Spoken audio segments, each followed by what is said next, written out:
It's KFI AM 640, and you're listening to The Conway Show on demand on the iHeartRadio app.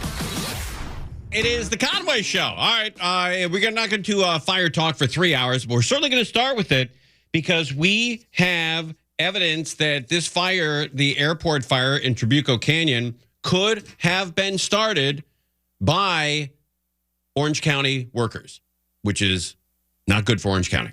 Steve Kreager's with us, retired fire captain from Los Angeles County Fire Department. How are you, sir?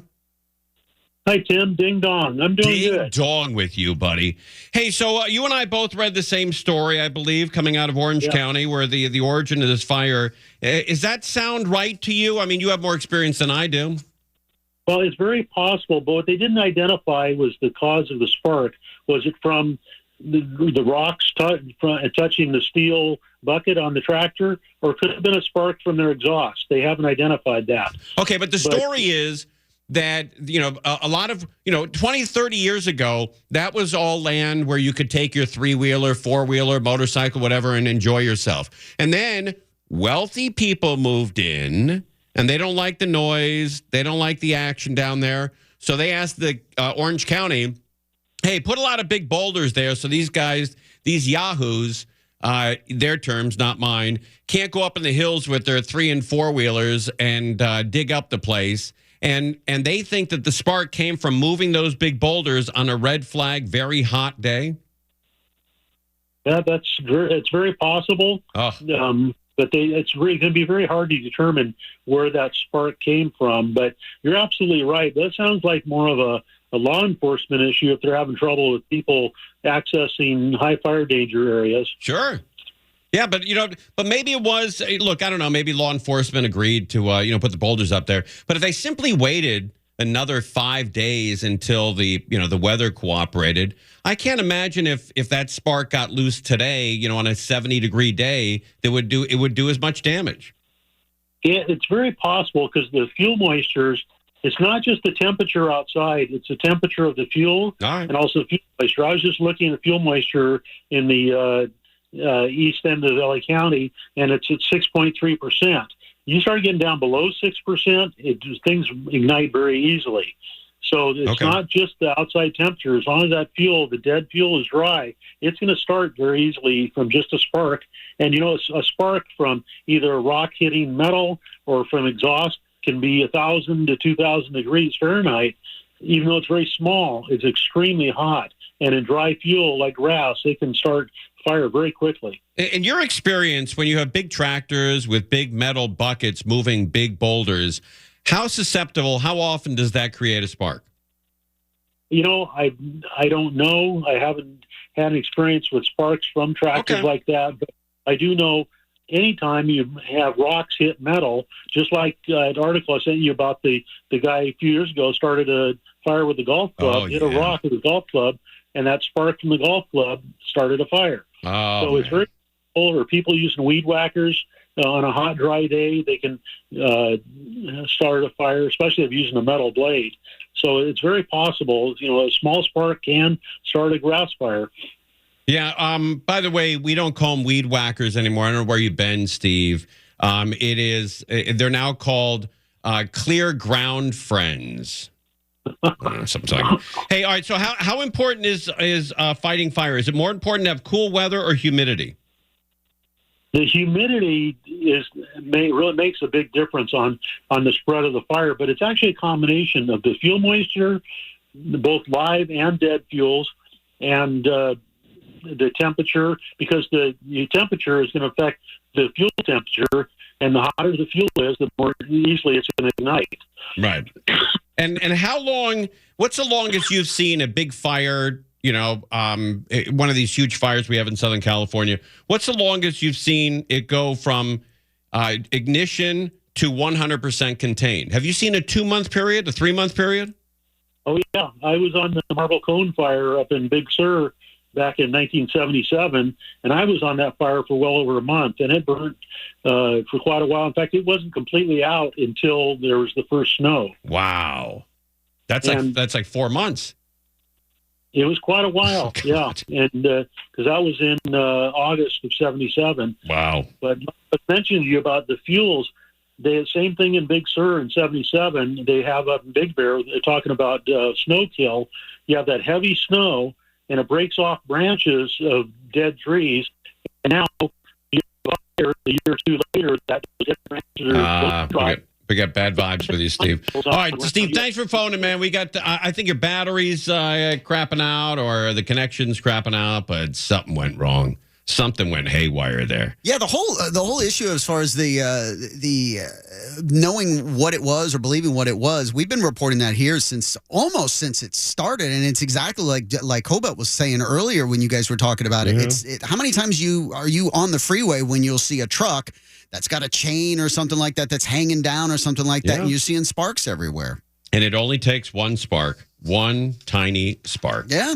But it's, look, it's going to be very expensive to put this all back together. And the people in Orange County are freaked out because that fire was seen by everybody in Orange County. If you lived in Orange County, you could clearly see that fire at night from your bedroom window or from your house or apartment or condo, wherever you're living.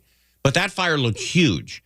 And that when it came roaring past where the Spectrum Center is down there, where the 405 and the 5 meet. Oh, yeah. Man, it looked ominous. Everybody in Orange County was sending me photos of it. Everybody. This is when Sharon's glad she's not here. That's right. Including Angel Martinez. That too. That's right. Angel was sending me photos of it. And Angel, could you see that fire from your house or from your condo?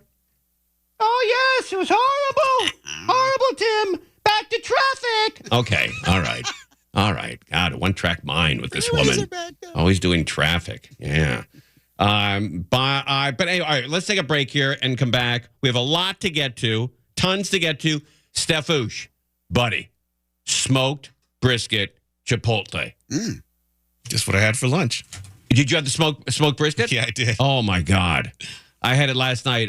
My daughter said smoked brisket is back, and I'm like, oh, so I called up Robin because she told me that at 3:00. So I called Robin. I go, hey, Robin, I think I got COVID or AIDS or something. I can't come in today. And she's like, what? It's like 3:00. You go on at 4. I said, yeah, I can't come in today. Not feeling it. Yeah. And she's like, you're coming in. And I said, I'm not going to be able to make it.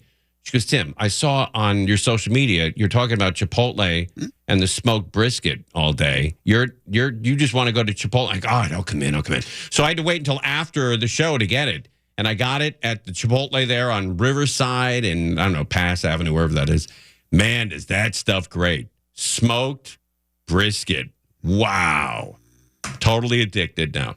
I'm going there again tonight. It was delicious. Oh, God. It was so good. I wanted to go back in for seconds. I felt like a pig, but I wanted to go back in and get another one. I finished my entire meal. I'm like, oh, I should go hit him again. But I didn't because then I'd burn out on it. But I'm going again today. That was one of the great things about living on the East Coast in Maryland. Like in southern Maryland, you drive down the road and there are multiple just little shacks that are set up where these guys are smoking brisket, tri-tip, and you almost anywhere you can pull over and get a really good sandwich, like a pulled pork or a tri-tip, or exactly what you're saying. Where it falls apart with your fork. Yes. You don't need a knife at all. You do the coleslaw on it or no? I didn't. No, I'm a pretty plain Jane guy. I just get that white rice with the cilantro in it, pack it up into a little tortilla, and I'm off to the races. Man, that stuff is good. You're listening to Tim Conway Jr. on demand from KFI AM 640. I was just talking to Kreager. When we were younger, and Kreager's a little younger than I am. Not much. But you remember we used to have those little tiny cereal boxes. They look like a little bigger than a box of cigarettes, pack of cigarettes. If you got the variety pack, with like 10 in there, 8 or 10, that was like Christmas. Oh, it was great. And you could cut the box open and fold open the top and pour milk in there to eat the cereal. You pour it into the box. Yes. And they showed you, it was like perforated. They show you where to cut it and how to open that box up. All self-contained. But if you went too far with that knife and you stabbed the bottom, lights out. See, you used the knife, man. I just used my finger now, just tried to keep it, just rub it along the perforation there, just kind of wear it out. Like things you would enjoy as a kid that you don't as an adult. Like I would never enjoy that now. Trying to open that sucker up and pouring milk in there and like, oh, why am I doing this? You're just cracking open the end and then lifting it up above your head and just dumping it in. But you remember when you were younger, when mom or dad said, "Hey, we're having TV dinners tonight." That was like a party. You have your own metal tray, your own Salisbury steak with your potato and your dessert on that thing. The apple crisp. Yeah, and you pull up a table and you can sit in front of the TV and eat that. That's one of the few times where you can eat and watch TV at the same time, at least in my house. TV tray night was nice. TV tray night. You're right. That's exactly what my mom called it. It's fried TV tray night. Yeah, the Salisbury, the fried chicken. Hey, what was your, with those small little cereal box ones, which was your go-to? Frosted Flakes. Really? Yeah. Oof, that was the last choice for me, Oh, man. Frosted Flakes and Fruit Loops were my Apple go-tos. Jacks, top. Then Fruit Loops, yeah. But TV dinners with your own tray, sitting in front of the TV, watching with the worst meal ever. But you never didn't touched that care. carrots and peas mixture. Nope. Right, but if you went home tonight and Jen said, "Hey, TV dinner's tonight," I'd be like, "What the hell?" Do they even come in the foil still? I think they do. Or are they all microwavable now? Maybe you're right. Maybe you're right. Type. Yeah, maybe you're right. Maybe they don't come in foil because of the microwave. But it was foil back then. And then you had some of them. You had to loosen up the foil around one section of it because it would burn it or something. Yeah, and you had you cooked it yourself. Then you got that hot chicken. It was always 3 pieces of chicken. Yep. And with the potatoes, with that awful gravy. Mashed potatoes were kind of hit and miss for me. Yeah. A little gritty for me, a little sandy. And about 12 pieces of corn in where the vegetable goes. You mean kernels? Yeah. Like individual kernels? Individual kernels. 12 of them there. And then dessert was always a cherry something. Cherry or apple, yep. Sometimes it was a brownie if you got lucky. Oh, yeah, if you got really lucky. Yeah. But usually it was a tart, like an apple tart or a cherry tart.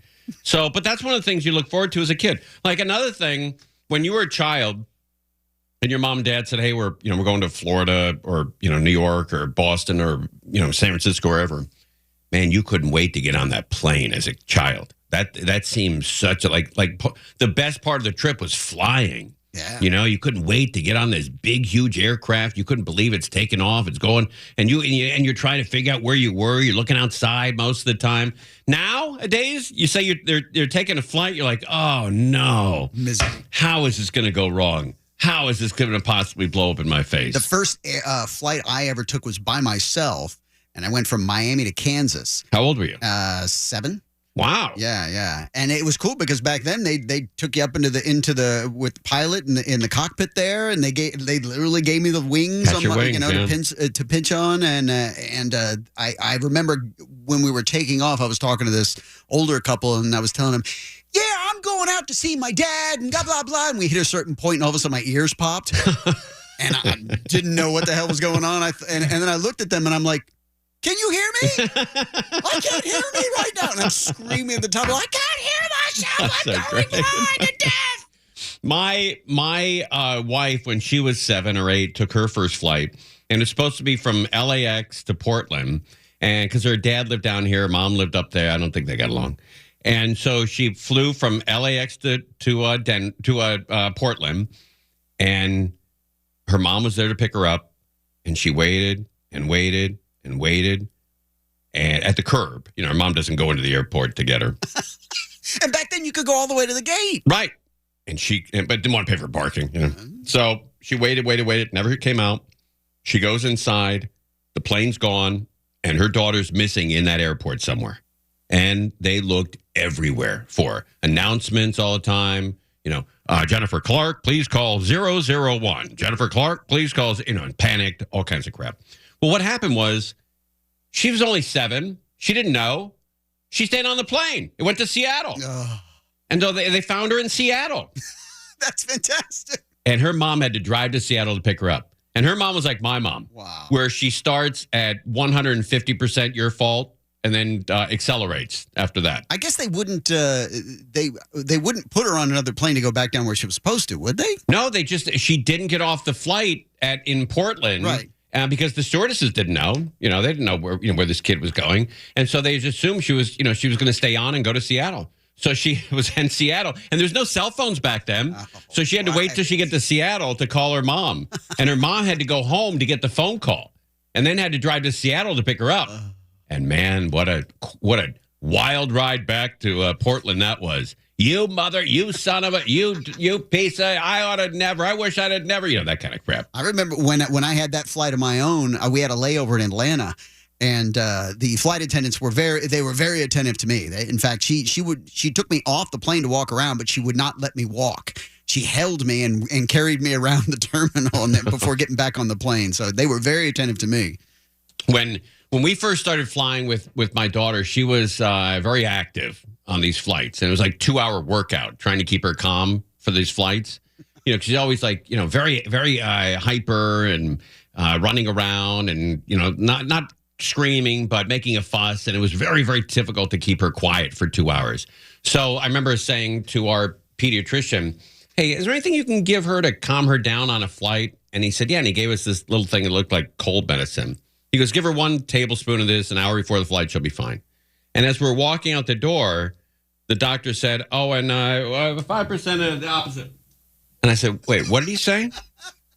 And then my wife's like, I don't know what he said." I go, "What did you say?" He goes, 5% of the opposite. Like, I don't know what that guy's saying. So we get on the plane. We give her, you know, she had the spoonful of this, what looked like cough medicine. And she, for 2 hours, ran up and down the aisle. Oh, never kicked in. And the doctor, I guess the doctor said, in about 2% of kids, it has the opposite effect. And she was grabbing at the flight attendant's pantyhose and just running up and down the aisle for like 2 hours. No one could control her. Now, if you knew that ahead of time, would you have not given it to her? No, if I knew that ahead of time, I would have taken that stuff and also grabbed the stewardess's pantyhose. It would have been a party up there. You're listening to Tim Conway Jr. on demand from KFI AM 640. Earthquake this morning. Earthquake. I got the warning. It was like a little after 8. No, what time was it? 8? 7:38? I don't know. I was really asleep. And I got the alert on my phone, you know, take cover. And I almost had a heart attack. Really? Yeah. I don't know why. Sometimes if I'm woken up, like I was listening to Mo Kelly on the way home last night, and I heard Mark Ronner say that he's tired of being woken up to say, "Hey, here an earthquake's coming," and it's nothing. You know, just leave us sleep. But I got to adjust mine because it literally felt like somebody had moved a chair downstairs, and I had to stand still and listen for that earthquake, and I didn't feel it was almost nothing. That's like the first thing I did when I downloaded that app just a few weeks ago.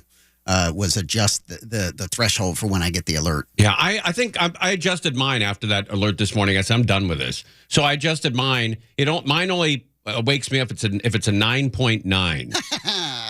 And it lasts, and it won't alert me until the second minute of the 9.9. And then I'll say, "Hey, Bub, big earthquake coming." But I don't know, when I wake up to that alert, and when you have kids, it means something different. And you sort of panic. Your heart starts racing. You don't know what to do. And all of a sudden it hits and it's like, bang. Like, what? That's it? Yeah, it's like if you had a gun pointed at you.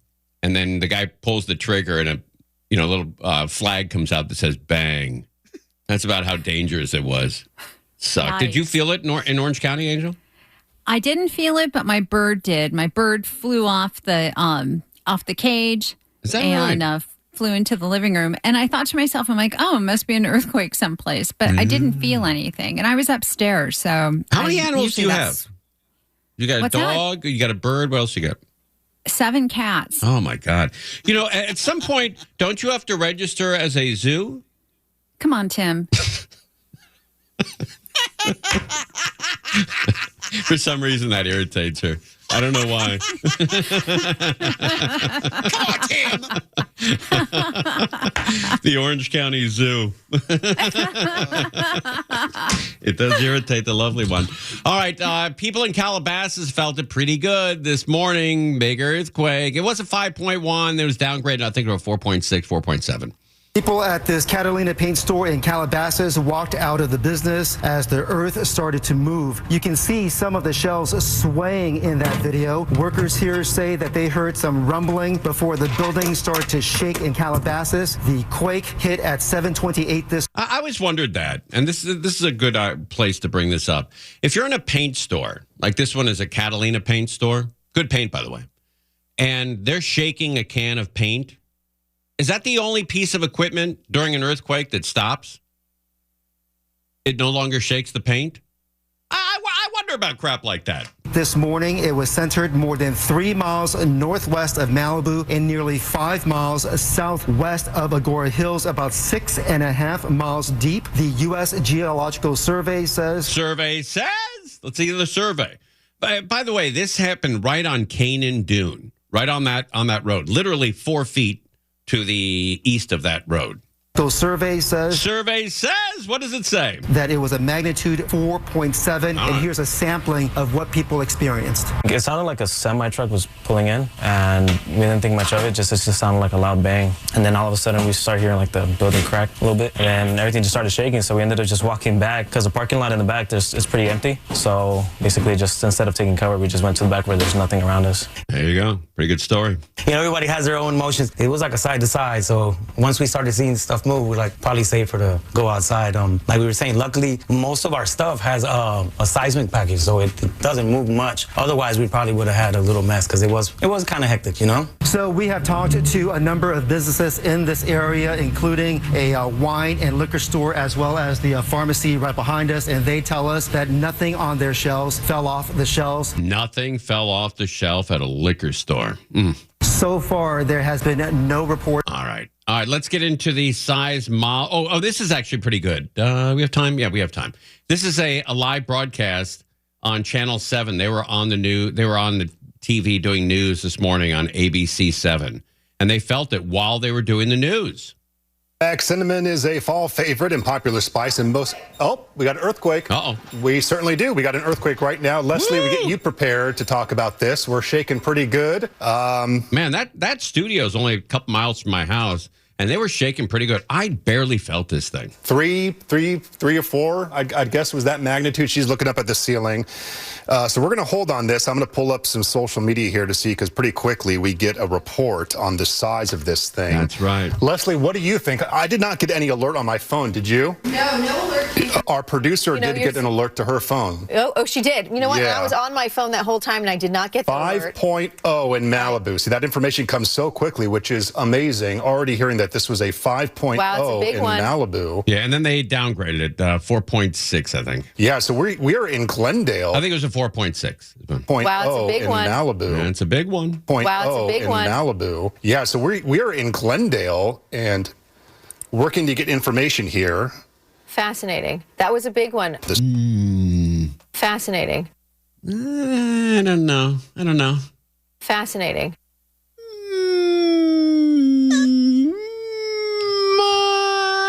I don't know. Not yet. Fascinating. Still not there. Fascinating. I can't get there on this one. Just can't get there on this one for some reason. Fascinating. That was a big one. The size of this thing. Wow, it's a big in one. Malibu. I think you felt it, Leslie, even just a moment before me, as my camera and the lights above us began to shake. And we got a lot of them here in studio. Yeah. Right. Any additional moment, we were probably going to have to move and get under a desk or something. That's right. Fascinating. Not yet. To get on the USGS website right now to get the latest information. Here we go. 5.1 out of the Malibu area. Oh, yeah. Fascinating. All right. Just happened moments ago. This is going to be the particular earthquake we felt. So again, how many miles away are we from Malibu? About 20 to 30, would you say, Mark? Okay, yeah. Fascinating. Not yet. And we felt it all the way over here in Glendale, Burbank. So even the foot. Yeah, that was odd. How many people felt that thing? I didn't feel it at all. All right, seismologists weigh in on, is this the big one? We've had a lot of them. We had one in Ontario, Barstow, Bakersfield, a couple in Malibu. And when we come back, we'll tell you if we're closer to the big one. But the one thing that Dr. Lucy Jones has said over and over and over, when the big one hits, nobody in Southern California will say to another person, hey, is this the big one? Nobody. Not a single person will say that, because you'll know it. It'll last upwards to 2 minutes. 2 minutes where everything is breaking around you. I don't mean to alarm you, but you got to get ready for it. We have an earthquake kit, not bragging, but went out and I bought some crap to throw in the earthquake kit. And the one thing you got to throw in your earthquake kit, kids, if you're a smoker, got to put cigarettes in there. If you're a pot smoker, weed in your earthquake kit. Little vacuum-packed container? That's exactly right. Because when your whole house falls down and a lot of people you know are dead, not a good time to quit smoking. You want to spark that owl. Yes. Yes, that's right. Not a great time to also kick the nicotine habit. You're going to go into overdrive when it comes to the earthquake. So remember, cigarettes, booze, and weed. Light them up. Right in that earthquake kit for you. And you'll thank me later. You're listening to Tim Conway Jr. On Demand from KFI AM 640. Another earthquake this morning in Malibu, 4.6, 4.7 is what it came in. And originally it was 5.0 or 5.1. But seismologists are weighing in. Are we any closer to the big one? I don't know. Let's find out what they have to say. Let's go. Little cars getting a big shake today. When this morning's quake hit, countless phones rang out, shake alert, springing into action. We've had it now for a few years, but we're kind of getting a few of these alerts now, so people are getting used to it. Caltech seismologist Dr. Alan Husker addressing today's 4.7 magnitude quake, relatively small and one of 14 in Southern California so far this year, the most since 1988. Earthquake. But while many people believe smaller quakes tend to reduce the odds of a big one, Husker says it doesn't quite work that way. Oh, no. I was on that side. I was hoping all these smaller ones were relieving the stress for the big one. There's no way, unfortunately, to alleviate the big one. Really, the big ones are so much bigger that you would need hundreds or thousands of these small ones really to equate kind of like that big one, and we just don't, there's not enough. What a downer that guy is. We need thousands of those earthquakes like today to relieve the stress. What a downer. In fact, the preponderance of smaller quakes may do just the opposite. Husker says seismic modeling shows Southern California is overdue for the big one, and smaller quakes tend to point toward bigger ones. Oh, God. Oh, my God.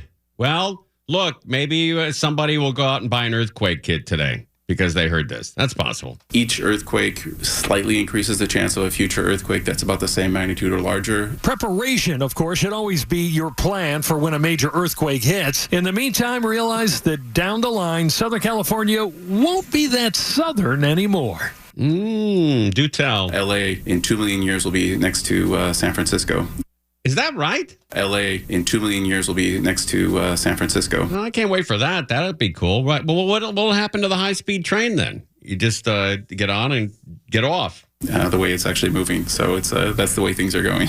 Now, because the quake was relatively small, seismologists... That is amazing to think about that. In 2 million years, L.A. will be right next to San Francisco. L.A. in 2 million years will be next to San Francisco. Man, that is crazy to think about that, huh? That is wild.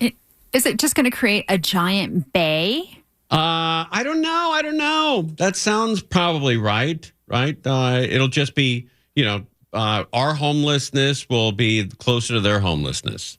And you just take a ferry over. Yeah, right. Yeah. Maybe we'll all be homeless at that time. Who knows? The way it's actually moving. So it's that's the way things are going. Now, because the quake was relatively small, seismologists say they can't tell exactly what fault line it happened on because there are two in that immediate area. All right. Bad news all around. But try to get out there and get some kind of, earthquake kit. Maybe you have the money. Maybe you don't. I know one guy's got the money. This guy that just won the lottery, $800 million.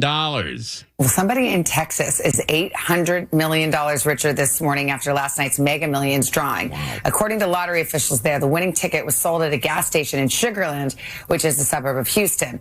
It is the 7th largest Mega Millions jackpot in history. The winner has not come forward yet, but when they do, they'll have the choice to take either annual payments or the cash option of $404 million. Wow, $404 million check. Here are the winning numbers just in case it's you. 1. It's not you. Guys in Texas. Oh, this is a national show. Here are the winning numbers just in case it's you. 1, 2, 16, 24, 66. And the make ball is 6. The last three numbers were 6. 66 and 6. 66. And the make ball is 6. Oh, that's bad. That's bad karma for that ticket. Missed it by 1. Yeah, that's oh man. Well, I was in on it. I was in on a couple different pools, and fortunately, I have hooked up with losers. We don't know how to pick numbers because we didn't get anything. Nothing. Absolutely nothing. All right, Larry David, very funny man, is on tour. You can go see him in person. What's up, Larry David? In April, the Emmy-winning comedian wrapped up the 12th and final season of his HBO hit Curb Your Enthusiasm. Wow. And apparently it didn't take Larry very long to get pretty restless. Yesterday, the Seinfeld creator revealed he's getting back on the road to continue his live tour, A Conversation with Larry David. Picking up from his spring shows, the new fall stops are headed to 10 cities across the country, and he's promoting them in the most Larry David way possible. There are some tickets going on sale for this thing I'm doing. It's really nothing. It'll be a total waste of your time. There's not that many things to do at night. So, yeah, I guess if you have nothing to do. Anyway. What a great way to sell it. If you want to go, you go. If you don't, you don't. Not a big deal either way. And that just makes me want to go see it even of course more. it does. Larry will be joined by a moderator at each show, with Peyton Manning actually kicking things off in Denver next week. Wait, what? Wait, who? Larry will be joined by a moderator at each show, with Peyton Manning actually. Oh, my God, these Mannings. I can't get away from these kids. They do everything. Every time you turn on TV, him and his dopey brother, Eli Manning and Manny Manning. What's the other kid's name? Chuck Manning? Yeah, something like that. I'm Manning. Archie the dad. Yeah. These kids, these Manning boys, they don't know how to say no. They say yes to everything. Everything. I just restarted watching. I've never seen all of it, just bits and pieces, but Curb Your Enthusiasm. And I'm in about halfway through season 2. And I am telling you, dude, it is you. Is that right? You steal my material, there's huh? Just there's a personality there, and the things that happen to him. It's you, man. I'm serious. Somebody stole some crap from you. All right. Well, I'll have to get a lawyer on it. See what's going on with that guy. Let's do that. Or maybe he should get a lawyer. See what's going on with me. That's possible as well. I purchased a new car recently because my car was 18 years old and it was falling apart. So I got a new car, and I'm looking to sell my car, 2007 Lincoln Navigator. So I got 2 estimates, 2 bids on selling it. I give them all the information. They want to know how many miles, what, is the car in good shape? It's in great shape. Yeah, The only seat that's not in great shape is the passenger seat, but that's where I've been sitting for 18 years.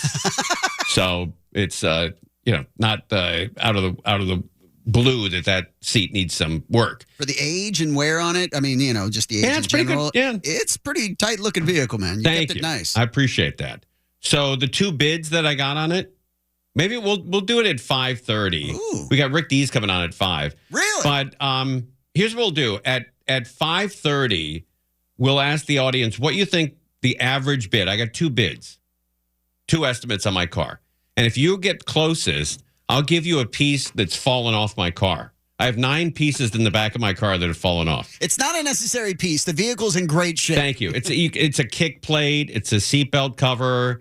It's about 19 screws and License bolts. plate frame. Yeah, a front light that fell off. I have 9 pieces that I have in the trunk that have fallen off that car. So you get the pieces. Yeah, you'll get one of them. I'll give one of them away to the person that gets closest. We'll do that at 5:30. That should be fun. All right, Rick Dees is coming on. Evidently, he's been asked to come down to the city council or the LA County supervisors to give his opinion on Los Angeles. He's a very successful guy, and they want to pick his brain on how to make the city a better place. And he's got some kind of appointment or big meeting with them. So he's going to run us through what he's going to tell them. All right, we're live on KFI. Rick Dees, not in the morning, in the afternoon, right here on KFI AM 640. Conway Show on demand on the iHeartRadio app. Now, you can always hear us live on KFI AM 640, 4 to 7 p.m. Monday through Friday, and anytime on demand on the iHeartRadio app.